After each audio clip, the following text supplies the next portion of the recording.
introduce our first speaker. Thank you, Adam. Well, thank you, Wanda. And that was really a fantastic introduction to what we're going to be talking about on the emergency broadband benefit. So I don't want to belabor the point before we get to our speakers, other than to say that obviously the emergency broadband benefit is very important to AARP. We put a lot of resources into getting information out about the program and have worked tirelessly on it, I believe. I think that today's webinar will be very informative for those of you who don't know much about the program or don't know anything about the program. But with our first speaker from the Federal Communications Commission, I think we're going to get a really great background on the issue. So why don't we just start with that, and let me introduce our first speaker, who is Kayla Hernandez-Ulloa. Let me get that right. Kayla Hernandez-Ulloa. Who has been the Associate Division Chief for the Federal Communications Commission's Consumer and Governmental Affairs Bureau's Consumer Affairs and Outreach Division since 2011. In this capacity, she provides strategic leadership with regards to planning, developing, and managing the division's consumer-facing outreach efforts and agency-wide projects as assigned. From March 2015 to June 2016, and then again from January to June of 2018, she served as acting deputy chief, managing several leadership transitions. Previously, she served as the division's outreach and policy advisor, responsible for communicating information regarding commission rules, policy, programs and activities, and developing and implementing consumer outreach and education policies, goals, and objectives targeted to consumers at the federal, state, and local levels. Prior to joining the FCC in October 2007, Ms. Hernandez-Ulloa was the Community Relations and Press Manager for the New York State Department of Health. She focused primarily on addressing the health concerns of all residents in the state of New York. And with that, let me turn it on over to Kayla to begin our presentation for the day. Good morning and thank you. I'm happy to be here today to share information about the Emergency Broadband Benefit Program. The presentation will cover what the benefit is, who is eligible, and how households can apply. And time permitting, we're also going to go through the FCC's partner outreach toolkit for the Emergency Broadband Benefit Program. Of course, any information that we may not cover today, the slides are available, and Goldberg can share them with you after the presentation. Next slide, please. So many people may know about the benefit, but just an overview, the Emergency Broadband Benefit Program is a Federal Communications Commission program that provides a temporary discount on monthly broadband bills for qualifying low-income households. And eligible households can receive up to $50 a month discount for broadband service or associated equipment rentals. And for those households that are on federally recognized tribal lands, that amount can go up to $75 a month. A note on that, you do not have to be part of a tribe to receive that benefit, but you must be living on federally recognized tribal lands. While not all providers are participating in this program, there are some providers that are offering an additional benefit, which is a one-time discount of up to $100 off what is called a connected device. And that could be desktop computer, a laptop, or a tablet that is purchased directly through that participating provider. I will say here that a lot of people have asked if, let's say they go to a local computer shop and purchase a device, would that count for the discount? And unfortunately, it does not. It has to be purchased through the participating provider. Next slide, please. So we're going to be hearing a lot about households during this presentation, but a lot of people ask, well, how does that relate to who qualifies? So household is eligible for this program if any member of the household meets one of the criteria that you see here on the screen. They do not have to meet all five, because that's something that we get asked a lot about. I'll highlight a few that right now are part of our back to school campaign.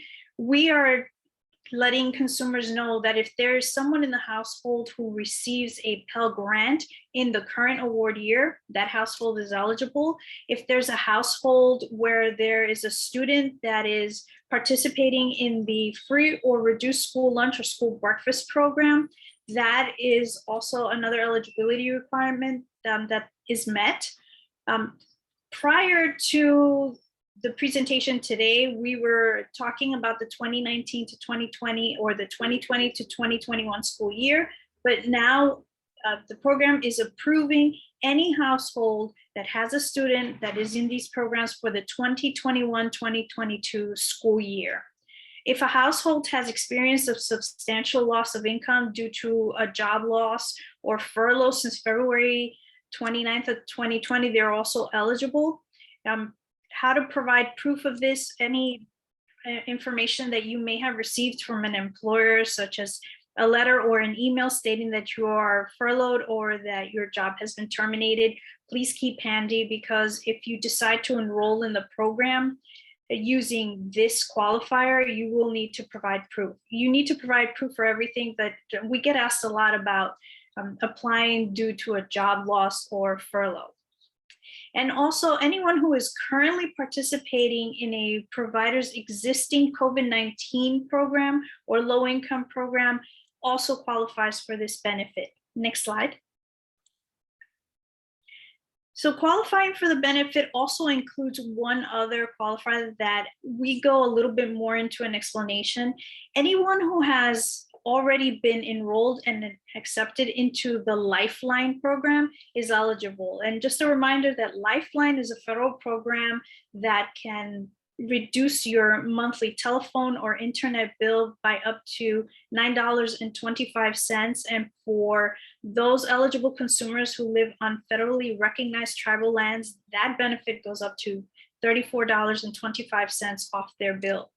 Qualifying for Lifeline, well, in most households, if they are at least 135% of the federal poverty guidelines, qualify. Sometimes a lot of consumers ask us, well, is that the only one? And it is not. If a member of the household participates in any of the programs you see on your screen, that will also qualify the person. I'll name a few that a lot of people do ask about.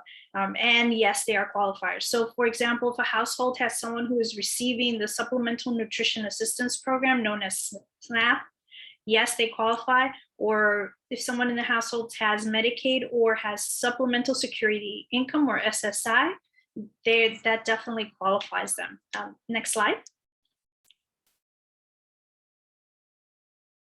So this one I'm going to go very quickly through, but what is a household? So a household is a group of people who live together and share money. They do not necessarily need to be related. If you only meet half of the criteria, then you are considered two or more households. And that could be people sharing income, and also they're all paying the bills together. Eligible children can help a household meet the eligibility criteria, as we mentioned before, through those programs, but still you have to look at how you're going to and who is going to be responsible for the child to include that as the qualifier for EBB. And what this all means is that if there are two people in the household, you share money, you live together, but you both want to use the child as an eligible dependent, unfortunately, every household can only have one benefit. So even though you may have two internet and phone bills, it's only one benefit per household. Next slide, please. Going quickly through this slide too, because I know that the information will be shared with the audience, but a lot of people ask us about multi-unit dwellings.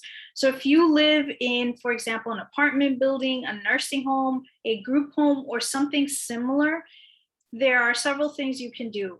You can definitely enroll for the benefit, but also ask your property manager or landlord to see if they have enrolled for the property as a recipient for the emergency broadband benefit. If they have, the consumer now or the household has a couple of choices.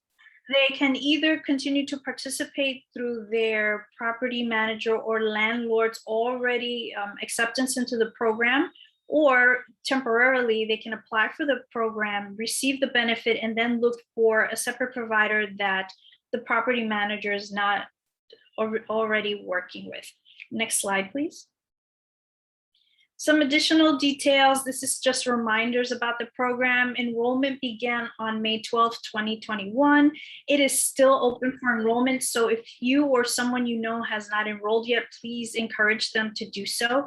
It is a temporary program. So while we know that there is no set deadline for the program to end, it will end either when the funds run out or when the Department of Health and Human Services declares an end to the pandemic 6 months after that declaration. Now, I want to state here that it is a $3.2 billion fund that Congress has allotted for this program, and there is still money available for anybody, any households need to enroll. The program is administered by the Universal Service Administrative Company, also known as USAC. They also administer the Lifeline program that I talked briefly about in a previous slide. And USAC also hosts the application portal and answers any questions regarding the application. The application and their information is available at getemergencybroadband.org, but they also have an email address, which is ebbhelp@usac.org, and a toll-free number for consumers that don't have internet access but want more information. And that number is 833-511-0311. Next slide, please. We talk a lot about consumer protections. Most important here to remember is that once the program is coming to an end, your provider must let you know what their billing cycle is or what plans they have before they shut down the program. In other words, if the program is declared closed today, your provider has to have information to you in about a 30-day period. They just can't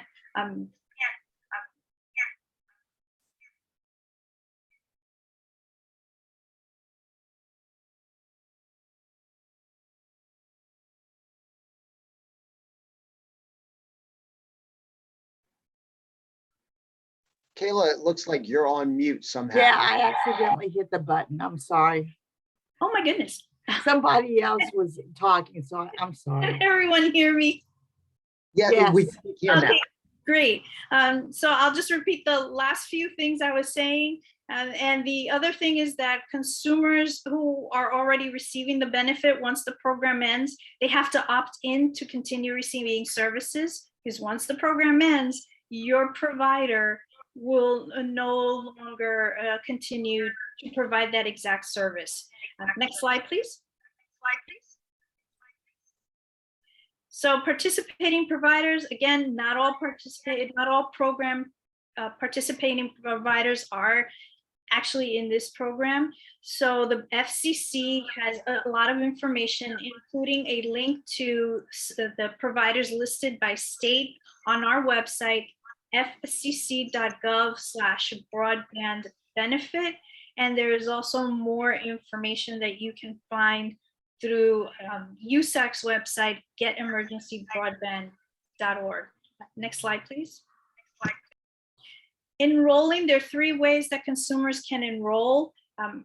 You can contact a broadband provider. Of course, this is all after you have received confirmation from USAC that you are eligible to receive the benefit. You can go to getemergencybroadband.org, and that's USAC's website, which they have the companies near me tool, which can help you find a provider in your area. For this, you can search either by your zip code, or you can search using your city and state.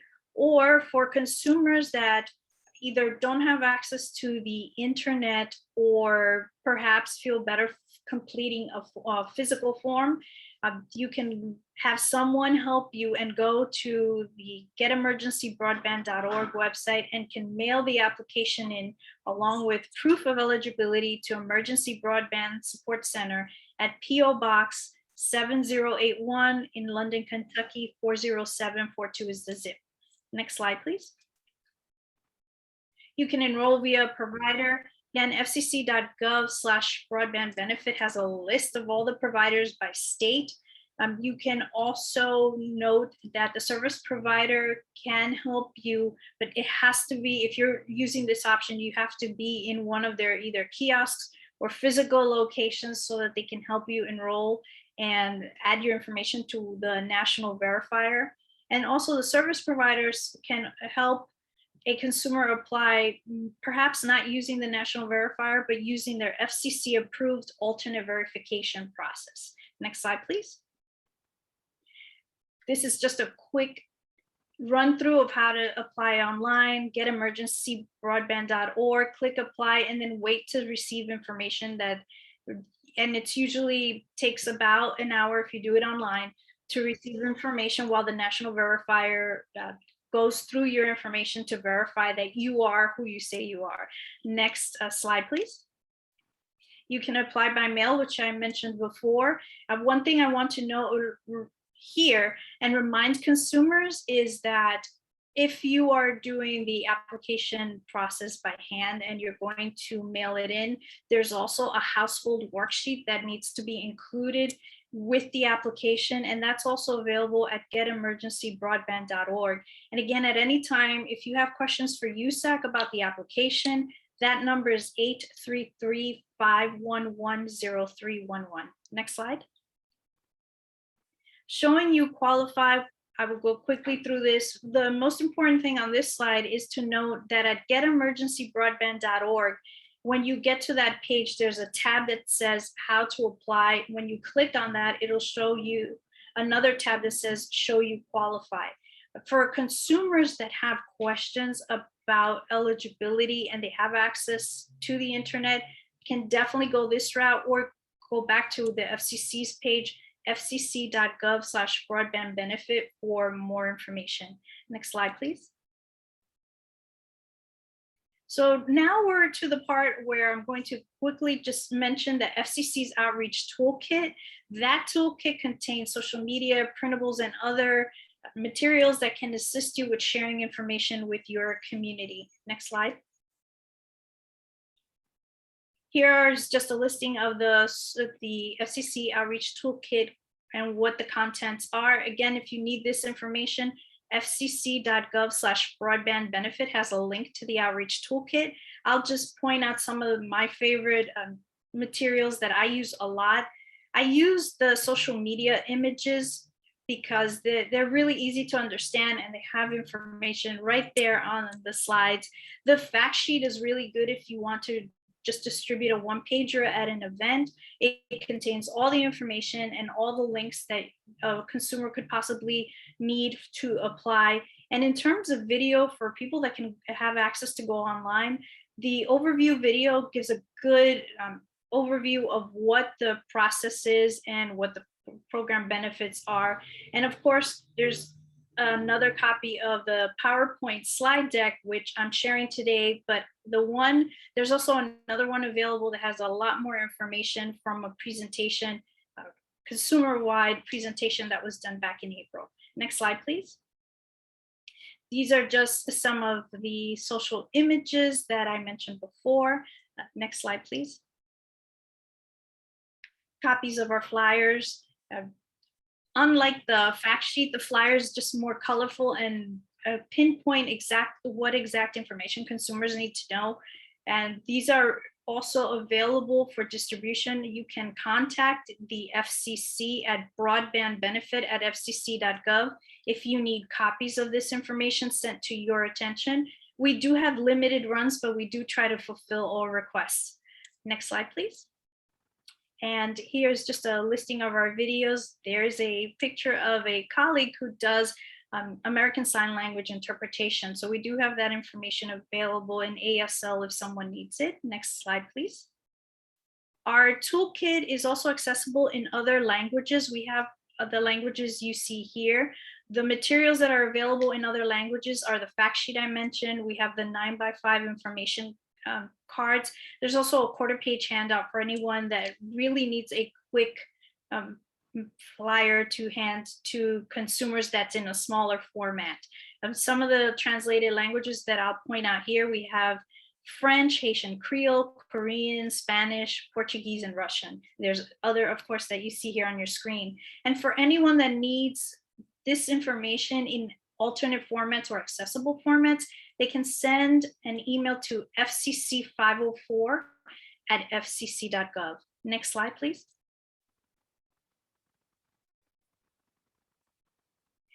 And here we are at the conclusion of the presentation. Just wanted to remind everyone of a few highlights to remember. The FCC's Consumer Hub is fcc.gov/broadband benefit. The toll-free number for questions for USAC is 833-511-0311. And if anyone has any information or questions about the application itself, please go to getemergencybroadband.org. Thank you. Fantastic. Thank you, Kayla. That was a great presentation. And since we are on a slide about questions, why don't we turn it on over to the participants if any of you have any questions for Kayla about the program.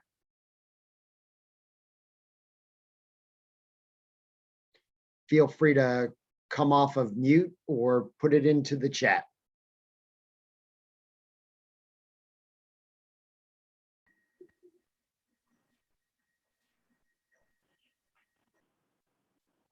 Well, I guess that means that you did a thorough job, which I believe you did. So if nobody has any questions, what I'll do now is thank Kayla for joining us. Really appreciate your time. I know it's a very busy time for the FCC, particularly with the Emergency Broadband Benefit Program. So thank you for joining us.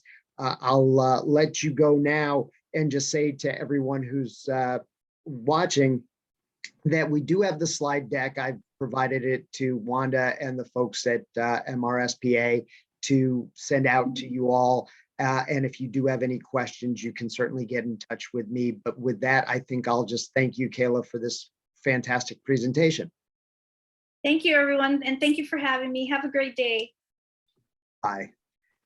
And with that, I'm going to introduce our next couple of speakers. But first, I did want to say that with regard to the emergency broadband benefit, you all may have heard about some of the activity that's going on in Congress. And throughout September, AARP remained deeply engaged with House lawmakers to pass the Bipartisan Infrastructure Investment and Jobs Act, which passed the Senate on August 10th. And we're expecting a House vote either tomorrow or next week. And the reason I mention it is the infrastructure package includes several provisions for which AARP lobbied actively on, particularly around the $65 billion included in deployment, which includes asking providers to offer a low-cost broadband option and funding to ensure affordability, including dedicated funding to extend and strengthen the emergency broadband benefit program, and funding to expand digital equity programs. In particular, the $14 billion allocated to broadband affordability in the infrastructure bill is a testament to the success of the emergency broadband benefit program, which AARP has played an active role in promoting throughout our channels and our state offices. To date, the EBB has enrolled more than 5.9 million participants, and data released by the FCC in September reflects that 41% of all subscribers are 50 plus, affirming the impact of AARP's efforts. And that's why we're talking about this program today, because it is so important to AARP and people who are 50 plus. So with that, I want to turn it over to our next speakers, and I will give you their biographies now. And let me start with, hold on, sorry about that. But let me start with Tom Kamber, who's an executive director and senior vice president at AARP. Tom's the founder and executive director of Older Adults Technology Services, OATS, and Senior Planet. He's a leading expert on aging and technology and is regularly featured in national media. Under his leadership, OATS and Senior Planet have developed award-winning programs for older adults across America and are now a charitable affiliate of AARP. Tom has taught courses on technology, urban studies, and philanthropy at Columbia University, is widely published in professional and academic journals, and has presented his work on 5 continents. He's also a co-founder of the Afro-Latin Jazz Alliance, which has won multiple Grammy Awards and serves on several nonprofit boards of directors and public commissions. We'll also hear from Amanda Gimble, who, as director of Aging Connected, is leading the National Connectivity Initiative to connect or better connect 1 million older adults to the internet. Before joining OATS, Amanda was an independent advisor and project lead in areas of environmental, social, and governance investing, aging, and sexual violence against children at Business for Impact at Georgetown University and McDonough School of Business. Previously, she served as senior advisor of strategic initiatives at Safe Water Network, a nonprofit founded by Paul Newman, where she provided thought leadership to the social sector, engaged stakeholders in collaborative partnerships, and influenced policy in India and Ghana to drive systemic change. Prior to that, she was first vice president and co-head of corporate strategy at Merrill Lynch, where she advised the CEO and executive management on global industry trends, identifying global expansion opportunities, including mergers and acquisitions. Amanda has been a guest lecturer at Columbia University and New York University, a speaker at various world forums, and has written and published articles and reports on social impact. She holds a BA from Hunter College and an MBA from Kellogg School of Management, Northwestern University. And with that, let me turn it on over to Tom to talk about OATS. Thank you so much for that great introduction, Adam. And just mic checking, you can hear me okay, yes? Absolutely, yes, thank you. Excellent. First of all, I'm now reminded I have to go back and come up with a 2-sentence bio because that's way too long for these sessions. Sorry. I'm sending you a whole paragraph about myself. Nobody needs all that information. But I do want to say how grateful we are to be working on this project together with AARP and with this the active participation. The FCC's provided great leadership on emergency broadband benefit. And, you know, OATS has been around for 17 years. And I'm going to just give a quick introduction to Aging Connected and let Amanda talk with a little bit more detail here. But I'm talking to you from New York City, where about 4 out of every 10 older adults is not online at home in the state here, and we're still struggling with real serious problems, not just with people being able to subscribe to the internet, but of course there's still some pockets of rural areas that don't have connectivity, and there's really been an effort to bring people together to solve these problems. But a few years ago, we started collaborating with the Humana Foundation, working on ways to get older adults to use technology to overcome social isolation. And when COVID started, we realized that, in order to address these problems, and we can really make a difference when people go online, but the problem, of course, is that so many older adults are still offline. They're not able to get access to the internet, whether it's because of availability, but primarily it's cost. And it's also training and support for people around how to learn to use the technology. Many people, are sort of like I was when I first started with this stuff. They're baffled by all of these different, jargon terms and things like that, and they need support. And so OATS has been collaborating with partners all around the country, helping nonprofit, local neighborhood organizations, senior centers, and libraries and housing groups help older adults get trained and get information about how to use technology and make informed choices. Humana called us about a year ago and said, what can we do to help out with the crisis around connectivity and around COVID? And our preference was for them to say, let's try to help people get online. This crisis of connectivity is really a problem.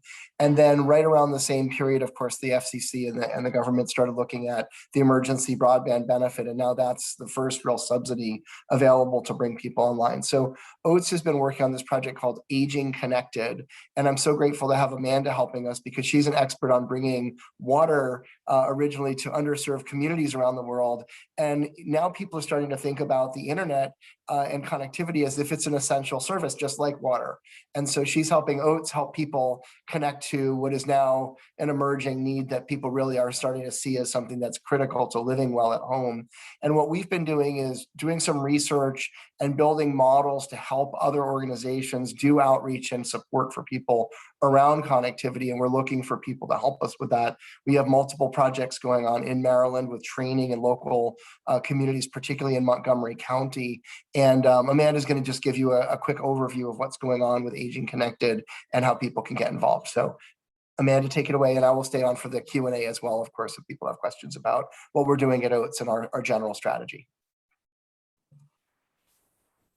Thanks, Tom. That's a great introduction, and you know, adding to what Tom said, also I also have to shorten my bio. I do want to thank Adam really for pulling this all together. This is such an important topic, and I am just so excited to be here to be able to tell you more about Aging Connected and the work that we're doing. You know, my objective today is to add to what Kayla has already covered, talking about the emergency broadband benefit. That was quite an extensive and comprehensive and detailed presentation.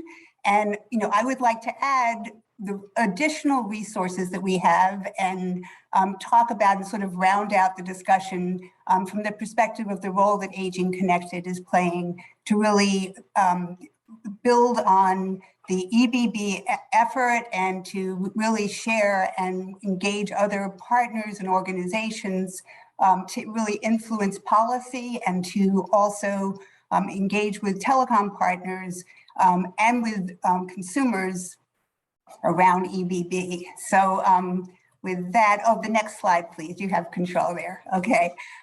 So, you know, let me first introduce Aging Connected briefly. Tom gave you a bit of a sense of it. I'll add to that.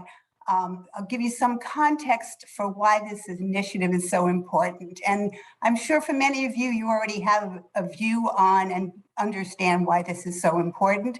I'd also like to talk about additional resources in addition to those that Kayla mentioned that are available to help people to get online and share some ideas on what you can do, you know, individually with associations that you're involved with in your community. And I'm also really interested in getting your ideas and either doing that today or subsequently. We would love to hear from you. The next slide, please. Tom mentioned a bit about Aging Connected. Our overall goal is to connect every older adult to the internet. It's no longer a nice to have, it's no longer a luxury. This has become a necessity, and we've seen it with the pandemic, particularly, you know, with quarantine, people being more confined to their homes. And what we're seeing is that everything has gone online. So where, you know, Tom talked about the fact that we started this initiative with Humana, you know, a couple of years ago, but now over the last couple of years, everything has gone online because of the pandemic. So it's just an absolute, in some instances, it's a life or death situation. So our longer term goal is to connect every older adult. In the short term, we're focusing on connecting 1 million older adults to broadband connectivity. And it's either connecting or better connecting 1 million older adults. And what I mean by that is, you know, connecting is providing at-home broadband connectivity.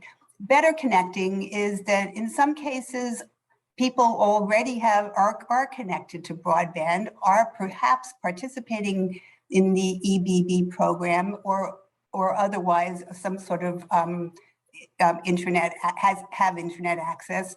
But we also provide, as Tom mentioned, the technology courses and the training to be able to better connect people, to be able to use their devices. So the 1 million target in the next 8 months is fairly ambitious, but we believe that with EBB in particular, that really gives us an opportunity for older adults, particularly low-income older adults, to be able to take advantage of EBB and be connected. The next slide, please. So moving on to why being connected is so important. And again, I know you already probably have some ideas about this from your own perspective. Next slide, please. So we wanted to we wanted to really find out how seniors were using the internet. We already have a lot of experience working with seniors in all of our classes.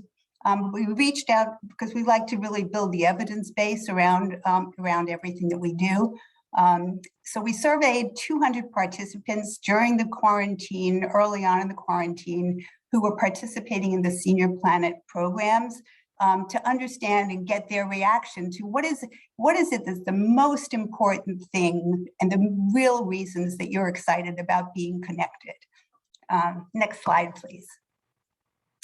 So the size of these circles represents the numbers of people who responded around these different things. And, I'd be interested to get all of your thoughts on what's most important to each of you. I know what's most important to me, and but the Zoom and connecting with friends and family were really, across the board, the most important.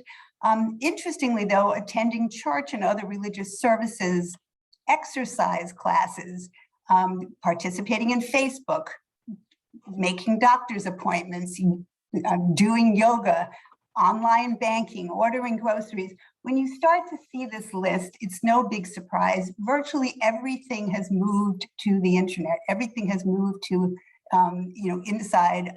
All of our daily activities have moved online. The next slide, please. So to understand who was connected and who was not, we looked at broadband connectivity by age categories and by demographics. You can find this, and I'll mention it later. We did a report on the digital divide, and all of this information is in a lot more detail in that report. The next slide, please. So this slide shows the percentage of people in the US who have broadband at home, and this is by age category. So 73% of adults 18 to 64 have broadband, wireline broadband at home. 58%, only 58% of adults over 65 have broadband. So we see that there's a big gap between the number of older adults and the number of younger adults that have broadband connectivity. And we also see there that there's 22 million older adults that do not have broadband. The next slide, please.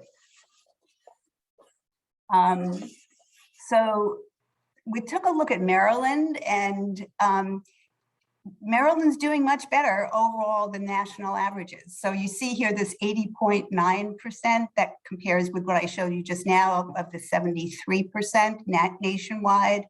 And then there's 64%, almost 65% of older adults in Maryland, which is better than the national average of 58%. But there's still a big gap, 16%, which is pretty much the same as the national average, between older and younger adults that are connected. And, with your efforts and our efforts and, and others, we're really seeking to close that gap. Next slide, please. So here we see, and again, this is in the report that I mentioned about the digital divide that I'll share with you, the resource. You can actually access the entire report. But we see that the strongest predictor of the lack of broadband connectivity is lower education and low income. Race is also a strong predictor, along with living in an area with a high concentration of poverty. And if you look across the other, predictors, some of them, unfortunately, are not exactly surprises. Women, more women, people who are single, functional impairments, and other factors. The next slide, please. The good news is that 2/3 of older adults that are not online are eligible for EBB. So we just heard from Kayla with all the EBB details. So on this slide, it's the blue segment, the dark blue segment, that 27.8% is that 2/3 of people who are not online who are eligible for EBB. And we're really focused on getting the word out on EBB so people can get connected, and and engaging others, and looking to all of you for your ideas on how we can better get the word out. Next slide. Thank you. Yes, so the remaining 1/3, this looks a lot like the last slide, but it's basically, looking at the remaining 1/3. If you look at the gray section, that's the 1/3, that's 16.8%.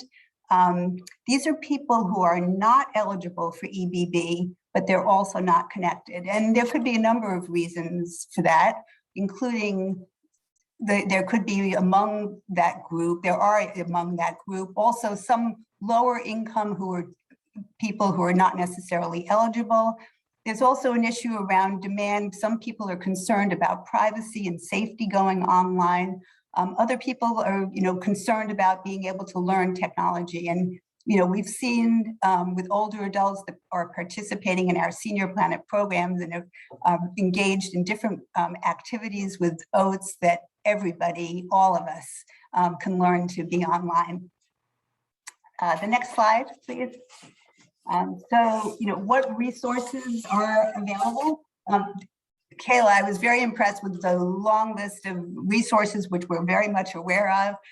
There are, though, there's also additional resources, because even with all of those resources, it can be difficult to navigate the process of getting online and of learning technology. And that's where OATS and Senior Planet and Aging Connected also come in. The next slide, please. So here, we've listed several of the resources. We have links to them for those of you who are connected and can access those links. They include, and I'm not going to go through every one of them, but they include a hotline. And the hotline is really important because the hotline is the way that if you have questions, even having gotten all this information about resources that are available and all of the instructions. If you have any questions and need help, please call that hotline. And that number is 877-745-1930. There's also a lookup tool where you can find the providers in your state, all of the providers who are participating in EBB.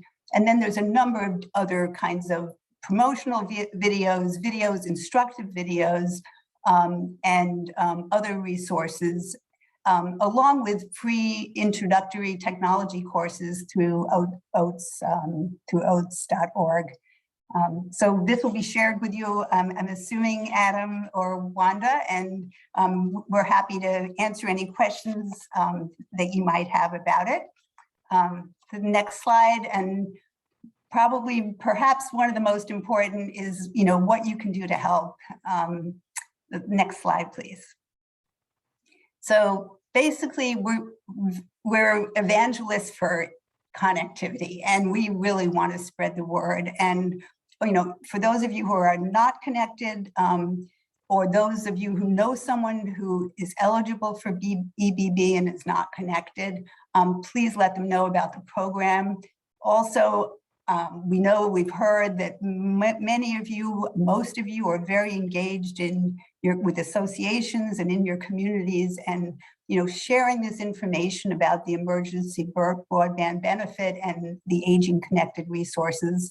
We'll look to you to do that too. And if you have any questions, please contact us. Contact Older Adults Technology Services about our technology courses or Aging Connected. And we look forward to hearing from you about any other ideas you have about how we can get the word out. So thank you very much.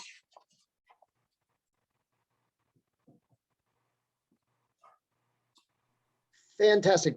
Thank you, Amanda and Tom. And I think leaving the slide up for a couple seconds is really important, because the reason we're here today is to spread the word on the program. And if there's anything you all can do to spread the word, it's obviously important for people 50 plus, as we've been talking about, but you all know as retired educators how important, particularly over the last year and a half, being connected has been for students and for their parents. And that's not really going to change just because the kids are back in class. Obviously, being online will help them with their studies going forward. So making sure that students whose families qualify, understand and know about the program and can access it would be really fantastic. With that, let me just ask if anybody's got any questions for Tom or Amanda about the fantastic work that OATS is doing. And there's a question in the chat section. Yep, go ahead. Okay, well, let me pull that up. Let me see what we've got. We've got, well, I can actually ask the question too. oh, well, there you With are, your Maury. mouth? Yes, Maury, let's do it the old fashioned way Do and it, not do in the it. chat, and let's speak to each Speak to other. us. Go ahead, Maury. Okay, that was a great presentation. I am always so impressed with our partners at OATS, our affiliate at OATS. I'm Maury Smile. Hi, I'm Vice President of the Office of Community Engagement for AARP. And I'm really focused on rural areas. I'm also focused on different audience segments, of course. Do we have a way of targeting geographic areas that are underserved so that maybe we could collaborate and look at dropping a postcard? Because a lot of people need to know about, reaching out to you with the phone number because they're not connected. So Yes, I can answer that quickly, and then we can get into more detail after the call as well, because we'd be happy to work with you. First of all, we're very concerned about rural communities as a priority. In fact, as soon as I get off this call, I have a document we're doing in New York State helping shape some of the local policy to try to drive more people in rural areas into EBB and give them support for signing up, because people in rural areas are both isolated geographically and socially in certain ways, and also in many cases have a harder time with the access in terms of availability. What we've done in terms of research is the American Community Survey puts out a census, updates on a regular basis, and we've been contracting with some researchers to get data by geography. We have it by state, and we have it by metropolitan area, where we're calculating the percentage of households that have wireline broadband at home. And we're then dividing that by age into two age cohorts, older and younger, and calculating a sort of gap on that front. We haven't done it for rural areas specifically, but it wouldn't be beyond our capacity to do that as a kind of rural supplement report.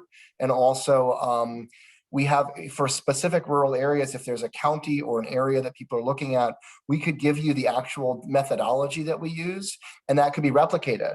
There's nothing secretive about this. We want to share it. We want everybody to know this stuff. So we're happy to share that by email with you and how we got it calculated. And then, either you can calculate it, or if it's a bigger project, we can work with the AARP data team to do that over at AARP and then share it out from there. thank you. You've just made my day. See, it's not hard to make my day. Thank you. It's not even noon yet. Fantastic. Thank you for the question and that answer, Tom. And before I go to the question that's in the chat now, George, you did take yourself off of mute. I think you were going to ask a question. So let me see if you did have one. No, I'm good. Oh, okay. Well, then let me do this. Let me take our first question that's in the chat, which is from Linda. Can you expand on privacy and safety, which is a concern for her? Is Linda on the call here? I wanted to just ask back if are you speaking as in terms of people's individual knowledge, in terms of how to get trained and supported to make those choices, or more from the policy standpoint about what the advocacy team at AARP should be working on? I guess I was more concerned on, again, the safety, as far as many of the institutions being hacked and them getting your private information. That has always been a real concern for me. We can answer that very briefly from an educational standpoint, which is to say that OATS, there's a website that OATS runs called Senior Planet. It's at seniorplanet.org. And Senior Planet provides free training for older people using technology, both online and in person around the country. And many of those sessions talk about different ways to protect your personal information online. We do regular workshops and seminars for people that are concerned about security and being hacked, and ways to manage your passwords, ways to manage your setup to make sure that your information is not accessible from people outside your home and things like that. We also do work on financial security management around people doing online banking, which is a really high priority from a user standpoint. So the first place to start would be at seniorplanet.org. And we also train on that in Maryland at our program there. And other locations around the country. We have those sessions. They're actually built into many of our classes. We have sections of those classes on security and internet security. And I know that another resource that's helpful here is the Virtual Community Center, which is a phenomenal program run by AARP that brings together thousands of people for learning and partnerships. And that program had we've done some workshops on, they've done workshops on protecting your personal information. And so that personal education around best practices is the best way to start. And then there's another level of this, of course, which is really about the policy issues, which AARP is working on to make sure that companies and government agencies are protecting our information with best practices as well. There's still work to be done there. That's not my area of expertise, but if you wanted to know more about that, perhaps DeWitt or others from AARP could answer that part of the question. Great, thank you for the information. Sure, we're happy to help with that. Great, thank you. Any other questions? There is one in the chat, but I'll turn to folks on the call to see if anybody wants to speak up. Okay. Well, since we don't have anybody coming on to answer questions here, let me turn to the question we have in the chat from Wanda, which is how much would passage of the infrastructure legislation at the federal level impact rural broadband access? Let me Correct. So, yeah, I went through it. I have not found an additional payment. Okay. Whoever that is. So, you know, I've looked through all of our credit and our checks and everything. I don't see anything. It looks like. Carol. There we go. Thank you, Harold. Let me repeat the question. It's how much would passage of the infrastructure legislation at the federal level impact rural broadband access? And for that, I'd like to see if my colleague from Government Affairs at AARP, DeWitt Kasai, can come on and answer that one. If DeWitt is still on the call.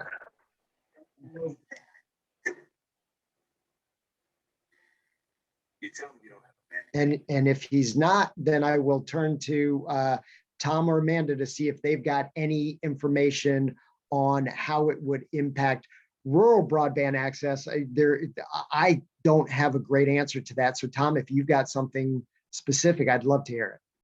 I'm happy to give a quick, take a stab at it. I will say that DeWitt is like the national expert on this stuff. So if he does pop back on, I'm going to defer to him. He knows 10 times more than I do. But my understanding, first of all, federal resources to support broadband infrastructure invariably will increase the number of households that are online. And in rural communities around the country, as a percentage of the overall population, those communities have the lowest levels of broadband availability across the country. So they're the ones that have the most to benefit in terms of federal legislation and infrastructure support.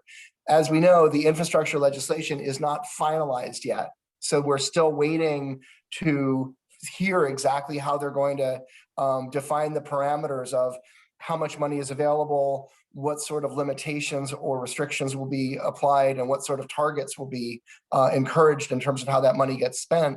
And there's also going to be a state level of this where a significant level of the decision-making is going to go into where the states apply those resources. They're going to receive the money from the federal government and then be able to influence the prioritization amongst their communities as well. Clearly, at least from, I've just been researching New York State and I'm pretty up to date on that information. And we are currently in a scenario where the rural communities in New York State have about half of the households that don't have access are in rural areas. But remember, rural areas only represent a small portion of the population. So they have a very outsized share of the problem that needs to get solved.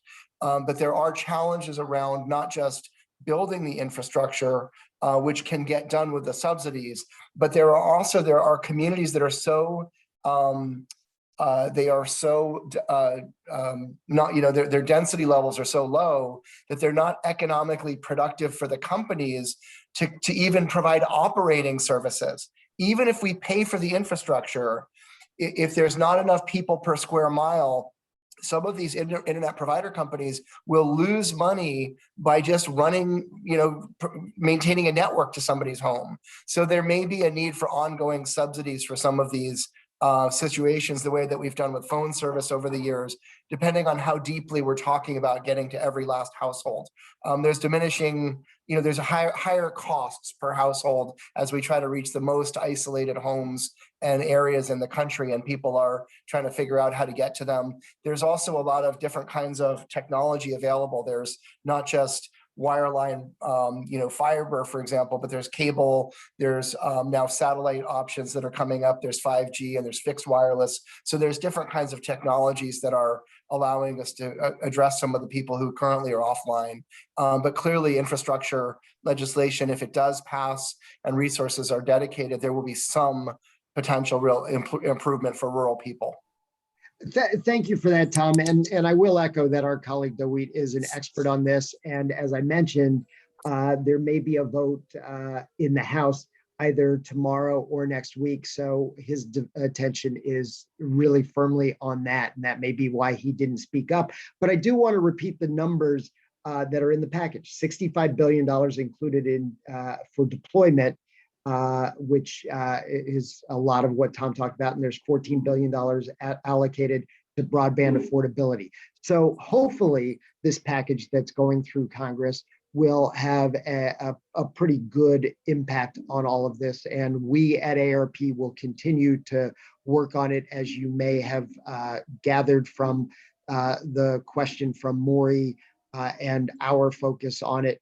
Rural is very important to us. So we're very committed to trying to make sure that broadband is accessible for everyone. And that includes getting high-speed internet out to rural areas as well.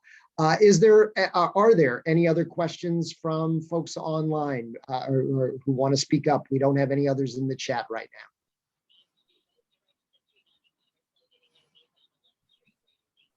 Well, if not, we are bumping up against the top of the hour. So what I will say is this: if you do think of any other questions, you can feel free to reach out to me directly or through Wanda. We'll be happy to answer your questions even after this call. And I want to thank all of you for being here today. And I want to thank Wanda and her team for inviting us. And with that, let me just turn it on over to Wanda to conclude today's program.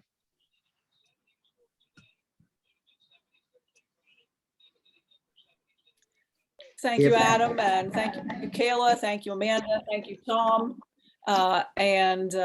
Certainly we're so pleased that you were here and that you were able to do this for us. And thank you to all the members that are here. Again, if you have questions, please get them to us, and we'll do the best we can to get them out, get the answers out to you.